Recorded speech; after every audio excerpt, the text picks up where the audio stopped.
नमस्कार, आप सुन रहे हैं रेडियो जयघोष 107.8 एफएम और मैं हूं आपका दोस्त राधेश्याम दीक्षित।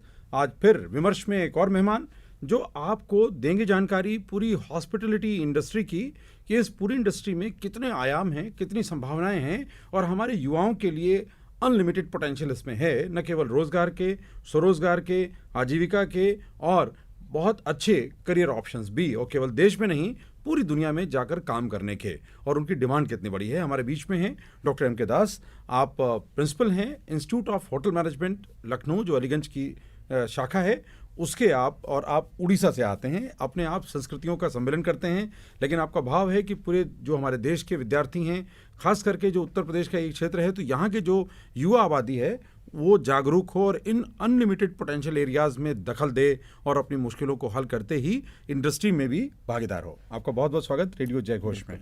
समस्त श्रोताओं को मेरा प्यार भरा नमस्कार। और मुझे आज एक सुयोग मिला है कि मैं आपका स्टूडियो में आके कुछ दो बात बता सकता हूँ युवा पीढ़ियों के लिए। इसी में ही पूरा समाज की परिवर्तन हो सकता है। इसमें से हमारा हॉस्पिटैलिटी इंडस्ट्री को भी फ़ायदा हो सकता है और कोई अपना बलबूते पर पेट पाल सकता है। तो इसलिए कुछ भी है, मैं जैसे जैसे आपका सवाल आएगा मैं ऐसे ऐसे आपको बिल्कुल बताने के लिए डॉक्टर साहब, हॉस्पिटैलिटी यानी अतिथि सत्कार, हिंदी में कहें तो अतिथि का सत्कार है, ये है हॉस्पिटैलिटी। और जब अतिथि सत्कार की बात आती है तो भारत की परंपरा रही है अतिथि देवो भव। किसी भी अतिथि को देव तुल्य मानकर न केवल उसके पैर पखारे जाते थे बल्कि उसको आदर्शपूर्वक बिठाया जाता था, उसके विश्राम की व्यवस्था की जाती थी। साधन कम हो लेकिन श्रेष्ठतम उसे दिया जाता रहा, ये हमारी परंपरा रही है। और उसके आहार से लेकर उसके मानसिक और शारीरिक शांति और सुख कैसे प्राप्त हो ताकि उसका आशीष हमें मिले, ये भाव रहा है। हॉस्पिटैलिटी इंडस्ट्री भी लगभग यही काम करती है, लेकिन उसका एक आधुनिक स्वरूप है। तो मैं चाहूँगा कि आप बताएं हमारे श्रोताओं को, दर्शकों को, तमाम माता पिता जो इस क्षेत्र के बारे में विचार करें, इसको जानें। बिल्कुल, मेरा ये कहना है कि हमारा भारत की यही परंपरा है, अतिथि देवो भव। कोई भी गेस्ट आता है हमें उनको देवता जैसे मानते हैं और उनको ख्याल रखने के लिए हमें कोशिश करते हैं। तो आप देखिए, इसी के आधारित हॉस्पिटैलिटी इंडस्ट्री डेवलपमेंट हुआ है। ये हॉस्पिटैलिटी इंडस्ट्री मतलब कोई एक इंडस्ट्री नहीं है, सारे इंडस्ट्री छोटे मोटे मिलकर हम कहेंगे कि हॉस्पिटैलिटी इंडस्ट्री। जैसे आप अगर देखेंगे, अगर कोई गेस्ट अगर आ रहा है, विदेश से आ रहा है, वो आएगा चाहे वायु मार्ग में आएगा, चाहे जल मार्ग में आएगा, चाहे अगर कोई आसपास में है तो बाई रोड भी आ सकते हैं। तो आप देखिए ट्रैवल इंडस्ट्री भी जुड़ गया है हॉस्पिटैलिटी इंडस्ट्री में।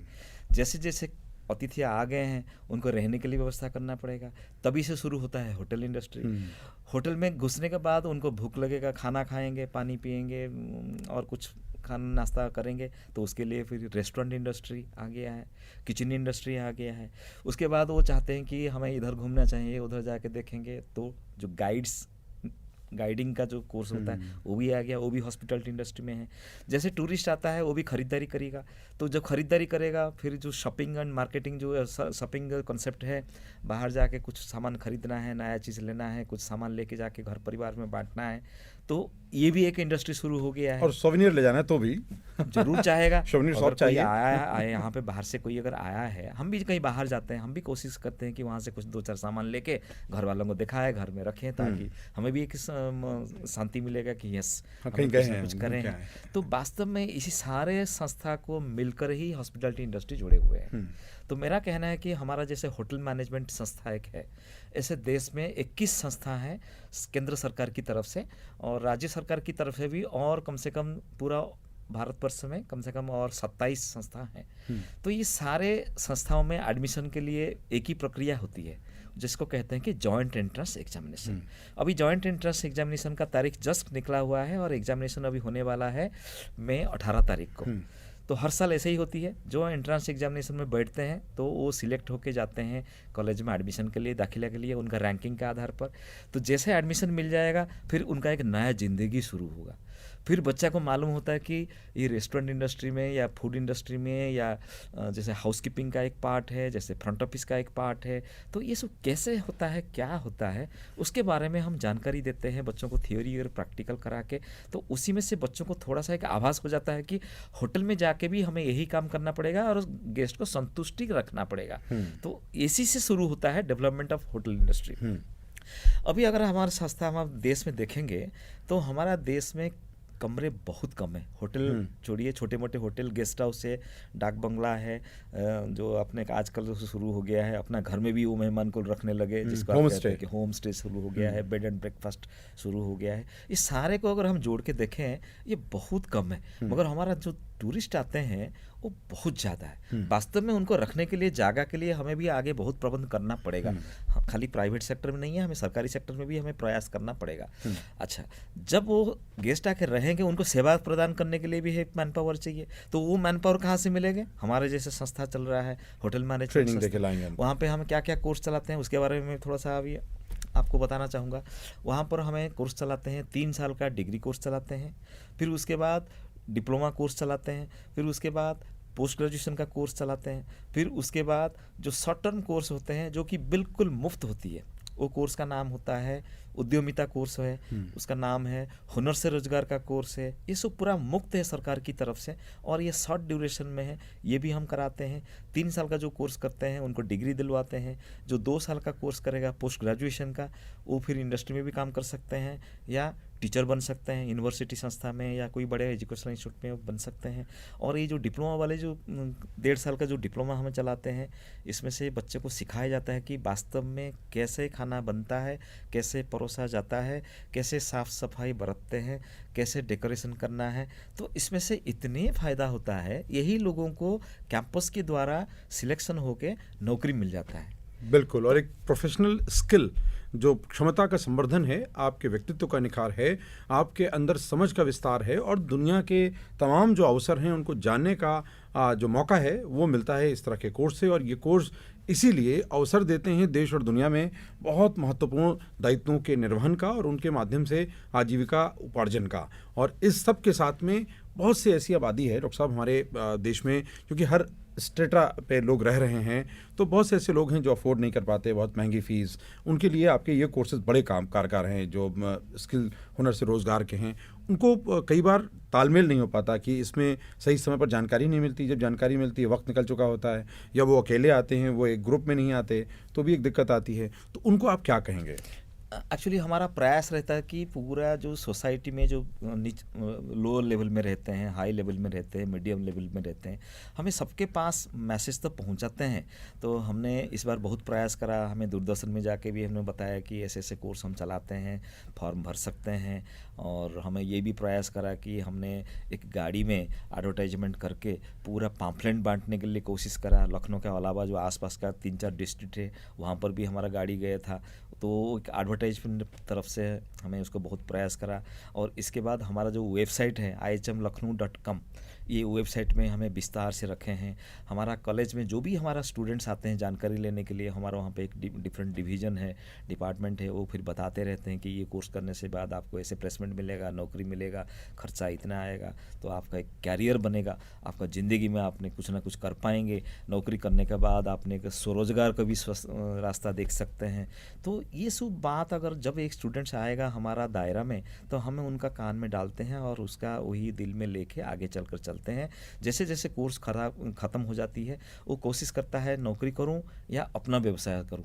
तो कुछ लोग चाहते हैं कि अपना व्यवसाय करें। अपना व्यवसाय में भी कोई छोटी बात नहीं है, अपना व्यवसाय करके ही आज बड़े बड़े लोग अमीर बन चुके हैं। सेलिब्रिटी शेफ़ का नाम सुना होगा, जैसे संजीव कपूर जी है, ब्रार जी है, रणबीर ब्रार जी है, आपने देखा होगा, पंकज भदौरिया जी है। ये सब भी शुरुआत भी उन्होंने यही काम करके सीखा है, और आज देखिए उनका नाम कहाँ पर रोशन हुआ है। और आपने अगर देखेंगे कि हमारा जो लड़के यहाँ पे पास करते हैं, 2-4 साल भारत में काम करते हैं, अपना राज्य में काम करते हैं, उसके बाद विदेश में भी उनको नौकरी करने का मौका मिल जाता है, जिसमें से कम आमदनी 10 गुना 8 गुना तो बढ़ता ही है। तो उसमें से उनको शांति मिलती है। तो कोई अपना राज्य में सेवा करना चाहता है, कोई अपना भारत देश में करना चाहता है, कोई विदेश में जाके करना चाहता है। तो जैसे देखिए हवाई अड्डा में भी देखेंगे IHM का बच्चों को भी मिलता है, ग्राउंड ड्यूटी में मिलता है, होस्टेस का हिसाब से मिलता है। आपने देखेंगे जो क्रूज़ लाइनर है, जो क्रूज़ लाइनर में भी खाना पीना बनाना, परोसना और साथ में जाना, वो भी हमारे बच्चों को मिलता है, स्टूडेंट्स को मिलता है। और आप देखेंगे कि जो आजकल ट्रेन में IRCTC का, जो इंडियन रेलवेज में जो IRCTC है, उसमें से जितना भी कामगार सब लोग रहते हैं, टेक्निकल क्वालिफाइड जो रहते हैं, वो IHM को ही प्रीफर करते हैं। तो इसी सिलसिला में मैं कहूँगा कि इसका अलावा भी जितने से बड़े होटल लेके, स्टार होटल लेके, नॉन स्टार होटल है, अप्रूव्ड होटल है, जैसे स्मॉल यूनिट्स है, जहाँ पर भी गेस्ट रहता है वहाँ पे सेवा प्रदान करने के लिए IHM लड़कों को ही सिलेक्ट करा जाता है।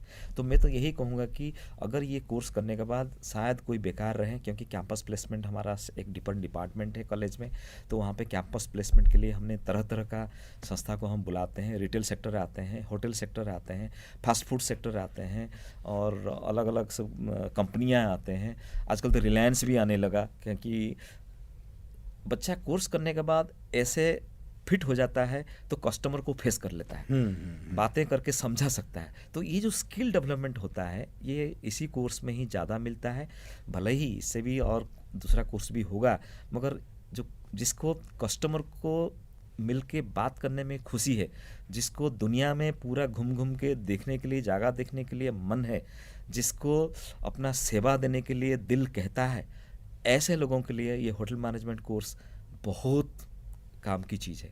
इसलिए मैं चाहूँगा ihmlucknow.com वेबसाइट में जाके देखें, या अलीगंज सेक्टर जी में संस्था हमारा है, कभी भी आप आ सकते हैं जानकारी लेने के लिए। हम तो तरस रहे हैं कि कोई भी आए, हमें उनको बताएं ताकि उनसे एडमिशन होए।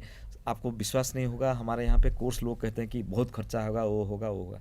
ऐसे कुछ नहीं है। अगर आप देखेंगे IIT और IIM वगैरह देखेंगे, जहाँ पे 15-20 लाख तो कुछ भी नहीं है। हमारे यहाँ पे तो 7 लाख में भी कोर्स, 3 साल का कोर्स में और भी कम लगेगा। उसमें हमारा हॉस्टल भी है और तमाम कार्यक्रम होती है। बीच बीच में हम स्टूडेंट्स को 6 महीने के लिए ट्रेनिंग भेजते हैं, तो उसमें से उनका जानकारियाँ और बढ़ जाता है। बच्चे जाके देखते हैं, तरह तरह का होटल देखते हैं, तो जब नौकरी की बात आती है फिर नौकरी शुरू करते हैं। जो थोड़ा सा अच्छा करता है वो मैनेजमेंट ट्रेनिंग में जाते हैं, जो थोड़ा सा मीडियम क्लास में रहते हैं उनको ऑपरेशन ट्रेनिंग में देते हैं, और जो थोड़ा सा इतना अच्छा परफॉर्म नहीं कर पाया इंटरव्यू में मगर वो निराश ना हो, वो जाते हैं एंट्री लेवल में। तो 3 लेवल में हमें सिलेक्ट करते हैं कैंपस के थ्रू में, entry level, operation level and management level. तो इसमें से जो तनख्वाह मिलता है, जो होटल लाइन में जो काम करते हैं उनका best thing is that uniform मिलता है, पूरा सबको यूनिफॉर्म मिलता है, चाहे लड़की हो या लड़का हो। खाना मिलता है ड्यूटी टाइम पे। कुछ कुछ होटल में रहने के लिए भी क्योंकि गेस्ट हैं तो कभी भी टाइम का जो है तो तालमेल बनाने के लिए 24 आवर तो सर्विस सेवा चाहिए। ऐसा नहीं कि रात में ताला लगा के सब चले जाएंगे और सुबह आएंगे, क्योंकि गेस्ट रहता है मतलब उसको सेवा के लिए भी हमें तत्पर रहना चाहिए। तो इसीलिए जो एंट्री लेवल में जाता है उनका तनख्वाह का एक स्तर एक होती है, जो ऑपरेशन लेवल मीडियम लेवल में जाते हैं उनका एक स्तर होती है, जो मैनेजमेंट लेवल में जाते हैं उनका एक दूसरा स्तर होती है। तो इसीलिए नौकरी का बेशुमार अवसर है, खाली आपको आके आपको खुद ही परिवर्तन करना पड़ेगा। हो सकता है लड़का जो घुसे उनको थोड़ा सा रुचि नहीं दिखाएगा, अरे यार यहाँ पे क्या खाना बनाते हैं, अरे यार यहाँ पे क्या खाना परोसते हैं, ये तो छोटे नौकरों का काम होता है, हमें ये सब काम नहीं करना चाहिए। जब सेवा का भाव हमारा मन में आ जाता है ना, तभी हम कभी नहीं कहेंगे कि ये प्याज छीलना छोटी काम है, या किसी का प्लेट में चाय देना, या चाय का कप प्याला उठा के साफ करना, या झाड़ू लगाना ये छोटी काम है। सेवा का कोई मूल्य नहीं होती है, ये अमूल्य होती है। तो ये भावना जिसका मन में रहेगा वही इसी लाइन में आगे बढ़ सकता है। हर काम फिट होना चाहिए, हर काम के लिए हमें तत्पर होना चाहिए। कभी नहीं सोचना चाहिए ये छोटी काम है, ये बड़ी काम है। आपने देखा होगा जब आपने जाते हैं गुरुद्वार में, आप देखिए सबका जूता उतार के वहाँ पे रखते हैं, उसको साफ करते हैं, वो फिर आपको देते हैं। उनका मन में थोड़ा सा कभी ऐसे रहता है, वो भी सेवा करते हैं। तो आप थोड़ा सा उदाहरण की तरफ से मैंने ये कहा, ऐसे तो कई संस्थाएं हैं जहाँ की सेवा करने के लिए हमें मौका मिलता है। सेवा करने का मतलब हमें भगवान का भी सेवा करते हैं। अतिथि हमारा भगवान अगर है तो भगवान का हमें सेवा करते हैं, तो इसी से ही हमें संतुष्टि मिलता है, उसी से हमारा परिवार चलता है, उसी से हमें आगे बढ़ते हैं, उसी से हम पैसा कमाते हैं, उसी से हमारा पूरा दुनियादारी चलती है। तो इसलिए मैं सबको वही कहूँगा, आप लोग इसका फ़ायदा लें। और अभी भी अगर आपने हमारा संस्था में आएंगे, अभी डिप्लोमा कोर्स के लिए एडमिशन के लिए हमने वेबसाइट में डाला हुआ है। डिप्लोमा कोर्स चालू हो जाएगा, जुलाई अगस्त में चालू हो जाएगा। लिमिटेड सीट्स रहता है, पहले आओ पहले पाओ होता है। इसलिए मैं तो सबको निवेदन करूंगा, आप आइए, ये कोर्स में एडमिशन करिए। खाली मन में ले लिया कि हम डॉक्टर बन जाएंगे, हमें इंजीनियर बन जाएंगे, हमें मैनेजर बन जाएंगे, ऐसे नहीं है। आपको शुरुआत तो करना ही पड़ेगा, तभी तो आप कुछ कर पाएंगे।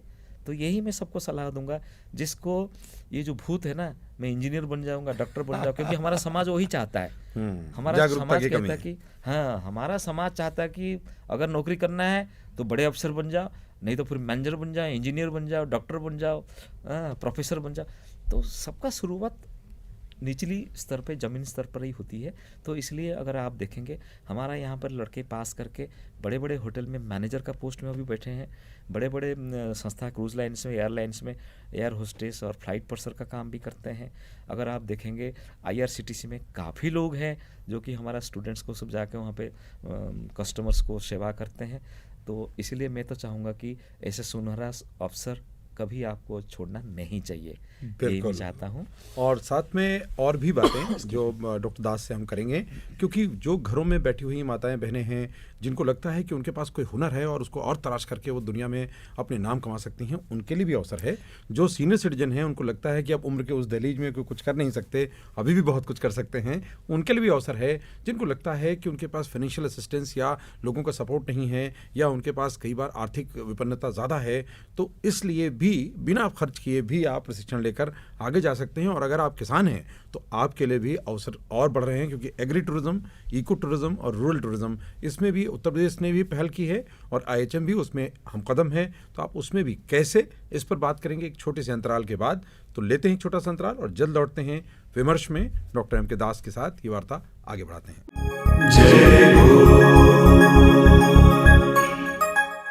एक बार फिर आपका स्वागत है। आप सुन रहे हैं रेडियो जय घोष 107.8 FM। मैं हूं आपका दोस्त राधेश्याम दीक्षित और आप कार्यक्रम सुन रहे हैं, देख रहे हैं विमर्श, जिसमें मेहमान हैं हमारे डॉक्टर M.K. दास। आप प्रिंसिपल हैं institute of hotel management IHM जिसे बोलते हैं, अलीगंज लखनऊ के, और आप इस क्षेत्र में जो असीमित अवसर हैं उनके बारे में बता रहे हैं, आप तक अपनी बात पहुंचा रहे हैं, और आप इन तक पहुंच जाएंगे तो आपकी ज़िंदगी में बड़े परिवर्तन आएंगे। जायका तो मिलेगा ही, इसके तरीके भी आप सीखेंगे, बहुत तरह की रेसिपीज़ में आप जुड़ेंगे और लोगों की सेहत के लिए भी आप और बेहतर सेवाएं दे पाएंगे। और अगर आप स्वरोजगार की तरफ जाना चाहते हैं तो अवसर असीमित हैं। Doctor Das, rural tourism, agri tourism, eco tourism, ये वो हैं जो जंगली क्षेत्रों में रहते हैं, जो ग्रामीण क्षेत्रों में रहते हैं, जो पर्वतीय क्षेत्रों में रहते हैं, उन सब की शिकायत रहती है कि हमारे पास अवसर कम आते हैं, जबकि ये पूरा क्षेत्र उन्हीं के पास चलकर जा रहा है, पूरी दुनिया उनको चलकर जाना चाहती है। इसमें IHM और क्या सपोर्ट कर सकता है, लोगों को कैसे इनेबल कर सकता है? बहुत बड़ी अच्छी सवाल आपने पूछा। मैं यही खुशी की बात एक कहना चाहता हूँ कि इसी सत्र से 2023 से उम्र का सीमा ख़त्म कर दिया गया है हमारा संस्था में। कोई भी कोर्स ले, चाहे PG का हो, चाहे डिग्री का हो, चाहे डिप्लोमा का हो, चाहे पोस्ट डिप्लोमा का हो, चाहे हुनर से रोजगार का हो, कोई भी कोर्स, हमारा जितना भी कोर्स है इसमें से अपर एज लिमिट नहीं है। शायद हमारा देश में ये एकमात्र कोर्स है जिसमें से एज लिमिट को पूरा हटा दिया गया है। तो इसलिए मैं चाहता हूँ चाहे कितने भी उम्र हो आपका, सबको हमें मौका देना चाहिए, या मौका हमने रखे हैं जी आप कोर्स करिएगी। आप कभी मन में आता है कि अरे यार मेरे को 40 साल हो गया, मैं क्या नौकरी करूँगा, क्या पढ़ूंगा, क्या करूँगा, ऐसा कुछ नहीं है। आपका भी हुनर रहेगा, आपका भी इच्छा होगा, किसी कारण से आपको अभी तक वो मौका नहीं मिला है। तो मैं चाहता हूँ जो जंगल में रहते हैं, जो गाँव में रहते हैं, तो वहाँ पे भी सेवा मिलता है। आजकल जो विदेशी लोग आते हैं वो गाँव देखने जाते हैं, बैलगाड़ी होता कैसे है, कैसे तालाब से मछली कैसे पकड़ते हैं, उन्होंने कभी देखा ही नहीं होगा, क्योंकि वो तो वहाँ पे बाजार है, बड़े बड़े पैकेट वाला सब मिल जाता है। मगर वास्तव में बैलगाड़ी का जो मज़ा है और जो मछली पकड़ने का जो तरीका है, और गांव में जो बच्चे खेलते हैं गिल्ली डंडे में, वो मौका विदेश में नहीं मिलता है। यही रूरल टूरिज्म का एक फ़ायदा है। हमारा वहाँ पे कैसे खेती करते हैं, कैसे धान और गेहूँ उगा के रखते हैं, तो ये सब देखने लायक है। जैसे पर्वत का क्षेत्र में हिल टूरिज्म का एक स्थिति आ रहा है, वहाँ पे भी काफ़ी बर्फ़ पड़ता है, काफ़ी बरसात होती है, काफ़ी जंगल रहता है। वहाँ पे भी आजकल कमरा बना के कैंप्स बनाते हैं, टेंट्स बनाते हैं, लोगों को वहाँ पे रखने के लिए मौका दिया जाता है। जहाँ पर टी स्टेट है वहाँ पे लोग जाते हैं खाली देखने के लिए चाय का पौधा कैसे होता है, टी टूरिज्म। ऐसे दक्षिण भारत में एक है कॉफ़ी टूरिज्म। तो ये मैं कहना का मतलब यही है, चाहे हिल एरिया में हो, चाहे ग्रामीण इलाका में हो, चाहे रेगिस्तान इलाका में। आप देखिए रेगिस्तान में भी आजकल पैलेस होटल भी बन चुका है। बड़े बड़े जो होटल होती है वो पैलेस के अंदर उसको सीमित कर देते हैं। वो किसी ज़माने में महाराजा को हुआ करता था, आजकल उसको लेके लोगों को लुभा के तो ये महाराजा स्टाइल का जो एक एक्सपीरियंस देना चाहते हैं। तो रेगिस्तान हो, जंगल इलाका हो, ग्रामीण इलाका हो, या कोई पर्वत इलाका हो, तो ये हर फील्ड में इसका विस्तार है, और जहाँ पर कमरा बना के गेस्ट रहेगा वहाँ पर आपको नौकरी का अवसर मिलता है। तो मैं यही कहूँगा, भले ही आप किसी फील्ड में हो, भले ही आप कोई भी जेंडर का हो, चाहे मेल हो फीमेल हो, कोई भी हो, चाहे आप का उम्र 40 से ऊपर हो, 50 से ऊपर हो, अगर आपका सीखने का इच्छा है तो ये जज्बात लेके हमारे पास आइए, हमें रास्ता बताएंगे आप क्या कर सकते हैं। देखिए, सपोज आप कहेंगे कि मेरे को 50 साल हो गया, मैं वो ना काम नहीं कर पाऊंगा, वो काम नहीं कर पाऊंगा, फिर भी मैं आपको बताऊंगा क्या आप घर में एक छोटी सी किचन बना के, खाना वहाँ पे 2-3 हेल्पर रख के खाना बना के क्या टिफिन सर्विस नहीं कर सकते हैं? तो आजकल इसका तो क्लाउड किचन का कॉन्सेप्ट भी है। बिल्कुल सही कह रहे हैं। तो मुझे बताइए, हमें कोई ज़रूरी नहीं कि हमें XYZ सिटी में जाके ही नौकरी करना पड़ेगा। हमारा घर में एक कमरे को हमने एक स्टोर बना के और खाना बना के, आजकल तो सब आ गया है, जोमाटो, स्विगी, सब ऐसे सब डिलीवरी बॉयज़ बहुत है। तो घर में ही हम खाना बना के उसको क्यों नहीं पहुंचा सकते हैं कस्टमर के पास? आजकल लोगों के पास टाइम नहीं है, होटल का कौन जाए, वहाँ पे गाड़ी पार्किंग करना है, लाइन लगाना पड़ेगा, पता नहीं टेबल वहाँ पे खाली होगा नहीं होगा। तो आप घर से उनको सप्लाई करिएगा, ऑनलाइन फूड ऑर्डर करिएगा, फूड सप्लाई करिएगा, उसमें भी आपका एक अवसर मिल जाएगा। क्योंकि एक ज़माना आ रहा है जब एक परिवार में जो मुखिया है वो भी नौकरी में गए हैं, जो घर की जो देखभाल करने वाली है वो भी कहीं इधर उधर चली गई है काम करने के लिए, बच्चे तो आजकल जाते ही काम करने के लिए, तो फिर खाना कौन बनाएगा? सब तो काम करने के लिए गए हैं। तो सबसे बढ़िया है खाना ऑर्डर कर दीजिए ऑनलाइन बिल्कुल। वो भी। तो ये जो कॉन्सेप्ट है, क्लाउड किचन हो, टिफ़िन सेंटर हो या फूड सप्लाई हो, ऐसे कई स्टूडेंट्स हैं हमने देखा अपना व्यवसाय खुद ही करने के लिए आग्रह प्रकाश करते हैं और सक्सेस भी हो जाते हैं। तो मैं यही चाहूँगा कि कोई निराश ना हो, जिसको नौकरी करने के लिए थोड़ा सा भी जिज्ञासा है मन में, मेरे ख्याल से हम स्वागत करते हैं। आप आइए, हम आपको रास्ता बनाएंगे, फिर आप सीखिएगा, फिर आप दिल में उसको थोड़ा सा सोचिएगा, फिर आगे बढ़िएगा। आपको थोड़ा सा समय देना पड़ेगा, हो सकता है 1 महीने का, हो सकता है 3 महीने का, हो सकता है 3 साल का, मगर सबके लिए हमारे पास रास्ता है। खाली आप अपना इच्छा प्रकट करिएगा, हम आपको रास्ता दिखाने के लिए तैयार हैं। क्या बात ये है। मैं कहता हूँ। बहुत सुंदर। जहाँ चाह है वहाँ राह है, और कोशिश करने वालों की हार भी नहीं होती, ऐसा केवल कहा नहीं जाता, ऐसा हर कोशिश करने वाले की अनुभवों से पता चलता है। और आपका अनुभव भी ऐसा हो सकता है। अगर आपकी नौकरी छूट गई है तो भी आप इस क्षेत्र में आकर अपनी सेहत भी बना सकते हैं और दूसरों की सेहत बनाने में मदद भी कर सकते हैं, अच्छा खा सकते हैं, दूसरों को अच्छा खिलाने का काम कर सकते हैं, आप अपना भी पर्यटन का अनुभव बढ़ा सकते हैं, देश और दुनिया की जानकारी बढ़ा सकते हैं और दूसरे के गाइड और कोच भी बन सकते हैं। असीमित अवसर हैं, इन अवसरों का लाभ लें। हमारे बीच में डॉक्टर एम के दास आप आए और आपने इतना दिल खोलकर इतना सरल तरीके से बताया है, इसके लिए आपका बहुत बहुत आभार। और मुझे लगता है कि इसका लाभ बहुत से लोगों को मिला होगा, और जो लाभ इसको जो ना समझ पाए हों वो इस वीडियो को दोबारा सुनें। हमारे इस कार्यक्रम को ऑडियो, हमारे जो पॉडकास्ट है ऐप पर, उसको डाउनलोड करें गूगल प्ले स्टोर से और उस पर सुनें। अगर आप यूट्यूब से जुड़े हैं तो यूट्यूब पे सुनें, हमारे सोशल मीडिया प्लेटफॉर्म्स पर सब पर यह उपलब्ध है। आप इसे सुनें, गुनें और जीवन को बदलें। दीजिए अनुमति डॉक्टर एम के दास और मुझे बहुत खुशी है कि ऐसे एक मीडिया के थ्रू से मैं कुछ बताने के लिए कोशिश करा। आप इसको गौर से सुनिएगा और जितना जानकारी चाहिए आप ज़रूर हमारा थोड़ा संस्था में पधारिएगा।